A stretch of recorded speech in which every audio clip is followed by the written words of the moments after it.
చిరునామా something song తనే పాడారు.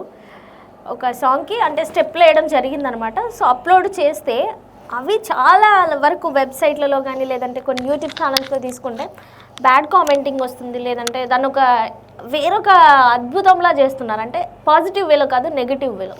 అంటే ఎందుకు ప్రతిసారి ఆడవాళ్ళకి డిస్క్రిమినేషన్ ఉంటుంది అనేది నాకు అర్థం కావట్లేదు. మొన్న రీసెంట్ వేస్లలో ఏమొచ్చిందంటే దీపావళి పోస్ట్ ఒకటి పెట్టింది తను. ఒక అమ్మ, ఒక నాన్న, ఒక తమ్ముడు ఇట్లా పోస్ట్ పెట్టేసరికి మరి హేమచంద్ర ఏడి అని అందరు క్వశ్చన్ మార్కులు పెట్టారు. దానికి ఆన్సర్ లేదు. నుంచి ఉంది సార్ ఆ క్వశ్చన్ మార్క్. నెక్స్ట్ కలిసి లేరు,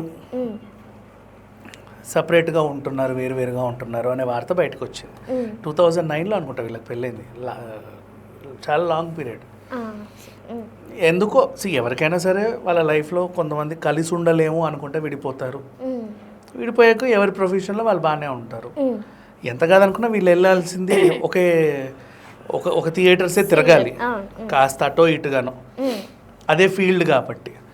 సో ఎలా తిరుగుతారు అంటే వీళ్ళకి కూడా ఒక ఫెసిలిటీ వచ్చింది. ఇప్పుడు ఏంటంటే నువ్వు ఫీమేల్ సింగర్, నేను మేల్ సింగర్, నా వర్షన్ నేను పాడుకొని వెళ్ళిపోతా, నువ్వు వచ్చి మళ్ళీ ఇంకోసారి నీ ఇది పాడేస్తావు, రెండు మిక్స్ చేసుకుంటారు వాళ్ళు.